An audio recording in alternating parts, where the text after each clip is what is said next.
үлгермеген қандай жоспар, мақсат болды бұрынғы қызметіңізде? Өнердегі жүрген адамдардың еңбектерінің, мамандықтарының ерекшелігіне қарай осындай бір жеңілдіктер болу керек деп ойлаймын. Жалпы өзіңізге қазіргі қызметіңіз көбірек ұнайтын сияқты ма әлде қалай? Өнердегі өмір, мына ұжымдағы жұмысым өзіме өте жақын. Арма құрметті көрермен, бұл персона арт бағдарламасы және бүгін бізде қонақта Ақтоты Райымқұлова, Қазақстанның мемлекеттік қайраткері, еңбек сіңірген қайраткері және Қазақконцерт мемлекеттік ұйымының директоры. Әлем саз фестивалінен бастағым келіп отыр, алда келе жатқан. Бірнеше елдің елшілігімен кездестіңіз. Жақында олар келіп кетті бізге. Не шешілді? Жалпы бұл фестивальдің берері не және не күтуіміз керек? Біздің егеменді еліміздің 30 жыл бұрын 76 елмен, шет елмен өзіміздің қарым-қатынастарымызды жасаған екенбіз.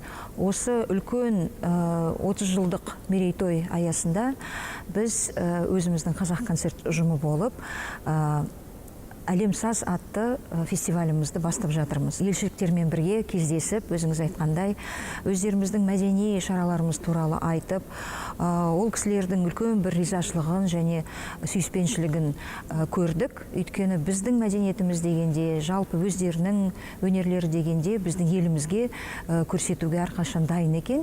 Сондықтан осы аманшылық болып, қарашаның 7-сінде Қазақстан орталық концерт залында бүгінгі күнде 8 елшілік өзінің өнер майталмандарын, ансамбльдерін, оркестрлерін және жеке орындаушыларын осы біздің елордамызға, осы концерт залына әкелетін болды.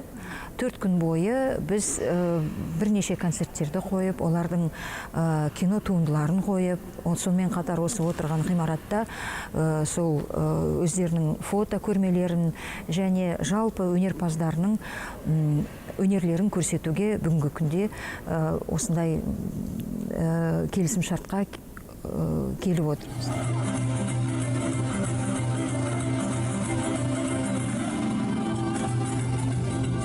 Қызылорда облысын аралайсыздар, Роза Бағланованың 100 жылдығына орай туған жеріне барып қайтасыздар. Өзіңіз барасыз ғой? Барам. 30 қыркүйектен бастап, Қызылорда қаласынан бастап, Арал, Қармақшы, Қазалы, Байқоңыр сияқты қалаларға біз 47 адам болып, біздің жұлдыздарымызбен бірге, жас әртістеріміз бәріміз өзіміздің Астана сазы атты ансамблімізбен бірге, орындаушыларымыз бәрі бірінші сапарға және қазанның соңына қарай Роза Бағланова атты мюзиклымызды осы Астана мюзикл өнер тобыменен, театрменен Роза Бағланова мюзиклымызбен шығайық деп жатырмыз.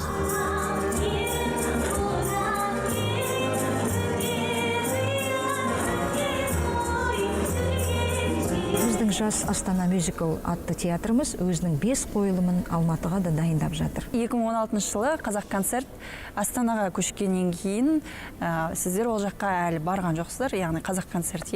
Енді 6 жылдан кейін барайын деп тұрғанда бір ерекше концерттік бағдарлама болатын шығар. 25 қыркүйекте біздің жәрмеңке деген үлкен мерекелік концертпен біздің дәстүрлі өнерімізбен, халық өнерімізбен бастайық деп жатырмыз.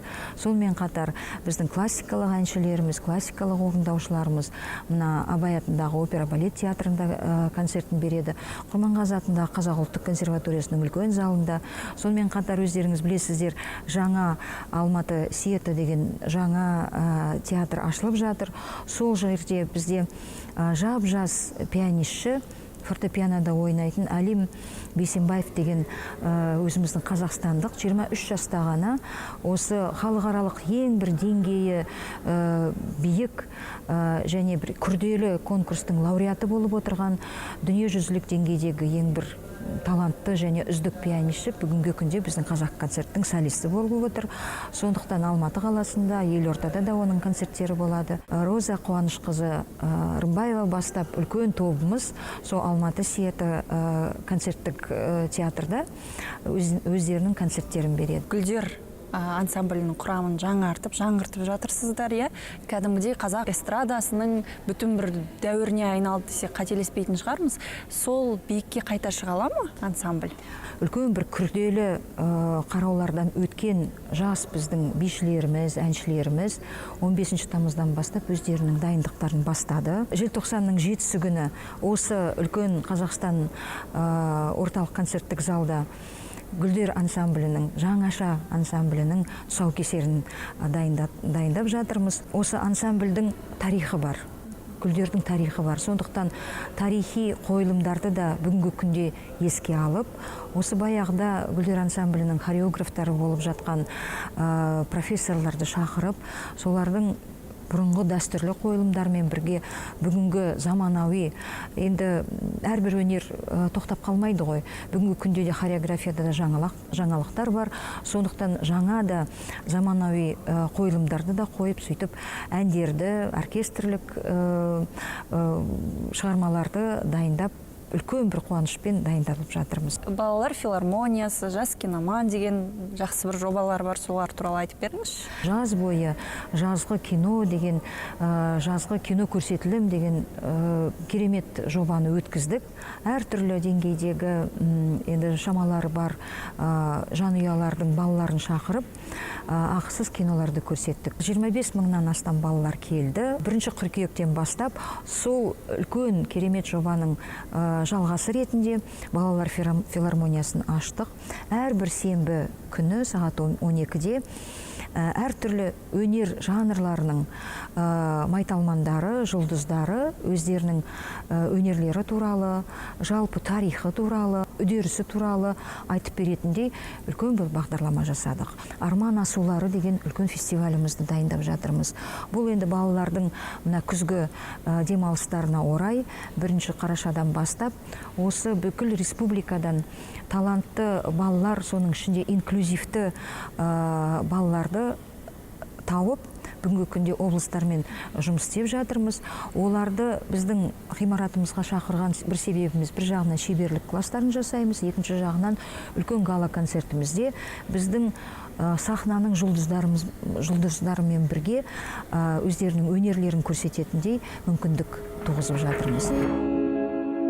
Алда келе жатқан Алдар көсе премьерасында қандай жаңашылдық болады? Бұл мюзикл жанры өзінің жаңашылдықтарыменен ерекше қызықты. Халқымыздың әртүрлі ертегілерінен, ысқақ әңгімелерінен әртүрлі сол жинақтап, осы жаңаша сценарий жасап жатыр біздің драматургтарымыз. 17-18 қараша күні өзіміздің осы Алдар көсе атты мюзиклымызды бүкіл жұртшылыққа премьерасын тұсаукесерін жасаймыз деп жоспарлап отырмыз.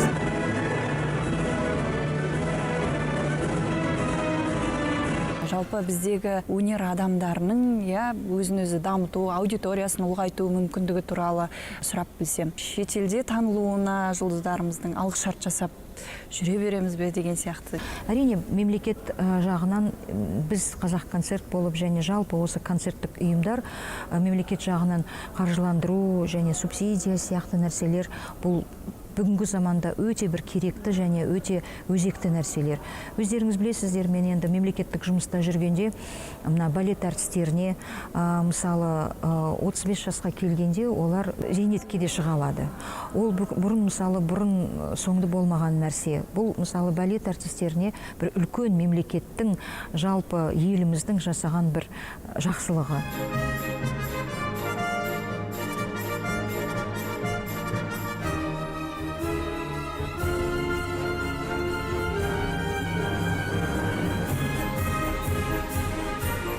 Сонымен қатар осы 2 жыл бұрын мысалы республикалық біздің ұжымдарымыз 70%-ға өздерінің еңбек ақылары өсті. Жыл сайын 24 жылға дейін мемлекет басшысының қолдауыменен әрбір жыл сайын 25%-ға олардың еңбек ақылары өсіп тұрады. Әрине біздің алдымызда да осы талантты жастарды тауып, оларды қолдау көрсетуде әлі де мүмкіншіліктеріміз бар, және әлі де сонда әртүрлі мүмкіншіліктерімізді туғызуымыз керек. Әлі не істеуге болар еді? Сізде орындап үлгермеген қандай жоспар, мақсат болды бұрынғы қызметіңізде? Әрине, бізде әртүрлі музыканттардың, мысалы оркестрде отырған музыканттардың мамандықтарының ерекшелігіне байланысты осы балет әртістеріне сияқты оларға да ертерек зейнетке шығуға мүмкіншілік беру керек еді. Мысалы, мына үрмелі аспаптарда ойнайтын музыканттар, сосын цирк әртістеріне, мысалы өздеріңіз білесіздер, цирктің ең төбесінде тұратын акробаттар өздерінің бүгінгі күнде тек қана зейнет жасына келгенде ғана шыға алады. Ал өздеріңіз білесіздер, ол денсаулыққа байланысты, енді жас келген сайын олардың енді денсаулықтарына байланысты, олар зейнетке шығам десе шыға алмайды. Егер шықса, бүкіл өздерінің жас кезінен жұмыс істеген зейнет табыстарын, ақыларын ала алмайды. Сондықтан алда да менің ойымша осы мәдениет саласында осы өнердегі жүрген адамдардың еңбектерінің, мамандықтарының ерекшелігіне қарай, осы балет әртістері сияқты осындай бір жеңілдіктер болу керек деп ойлаймын. Өнер адамдарының белгілі бір деңгейде мемлекеттен қолдау күтуі дұрыс па? Әлде кішкене бәсекелестік орта қалыптастырып, өзін өзі дамытып, бұл сала әрі қарай шетелдік нарыққа өзін сатып дегендей қадамдар жасау керек. Бүкіл дүние жүзінде, егер былай қарасаңыздар, мәдениетке, өнерге әрқашанда үкімет болып, ел болып көмектесіп тұрады. Мысалы, бүгінгі заманда білесіздер, әртүрлі жағдайлармен әртүрлі елдерде енді қиыншылықтарды болып жатады.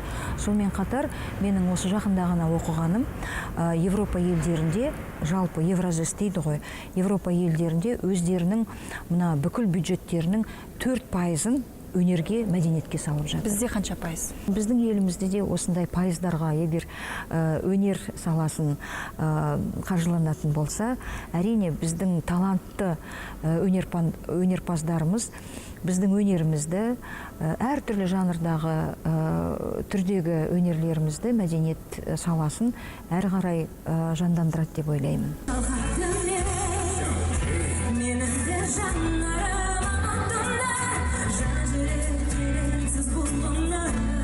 Мен сізден министр кезіңізде де, мына жаққа директорлыққа келгенде де сұхбат алдым. Спикер ретінде айырмашылық байқалады, өзгеріс байқалады. Жалпы өзіңізге қазіргі қызметіңіз көбірек ұнайтын сияқты ма, әлде қалай? Мен әрине қазір ерекше өзім бұрында өздеріңіз білесіздер ғой, консерваторияда жұмыс істедім, көптеген концерттерге қатысып. Енді мемлекеттік жұмыс әрине өзінің бір ерекшелігі бар. Тек қана мәдениет, өнер емес, өздеріңіз білесіздер, спорт, туризм салалары, архив салалары, тіл салалары болатын. Сондықтан мүмкін жалпы жауапкершіліктің үлкендігі болатын шығар, күрделілігі, сондықтан кішкене мүмкін қазір басқаша сөйлесіп отырған шығармыз. Сонымен қатар бүгінгі таңда мен өзімнің өнерімді, композиторлық өнерімді, күнделікті дерлік өзімнің жақсы көретін өнеріммен шұғылданып та жатырмын. Бүгінгі күнде өздеріңіз білесіздер, симфониялық шығармаларым, балеттерім шығып жатыр. Ондаған спектакльге музыка жаздыңыз. Иә, спектакль, киноларға әндерім бар. Осы жақында ғана аманшылық болып, Азербайжан еліне, Баку еліне аттанайын деп жатырмын. Халықаралық композиторлар фестивалінде менің симфониялық шығармамды көріп, естіп, таңдап, осы үлкен гала-концертке қосыпты. Оған да қатты қуанып отырмын. Астана балет ұжымында Қозы Көрпеш Баян Сұлу атты 2 актілік үлкен балетімнің музыкасы, партитурасы аяқталды. Үлкен оркестрмен осы өнердегі өмір, мына ұжымдағы жұмысым өзіме өте жақын. Өнерге, мәдениетке әсері сезіліп жатыр ма жаңа Қазақстан? Идеологияның әртүрлі жолдары бар. Өнер және мәдениет сол идеологияны, біздің еліміздің идеясын, жаңа Қазақстан идеясын өзіміздің өнерімізбенен бүкіл елге, әлемге көрсетуіміз керек. Және жастарымызды тәрбиелеуіміз керек. Бұл ең маңызды нәрсе деп ойлаймын. Қолдан келсін, тек өнеріміз дамып қарыштай берсін деймін. Көп рахмет сізге. Сізге көп рахмет. Құрметті көрермен, бұл персона арт бағдарламасы. Келесі кездескенше дейміз.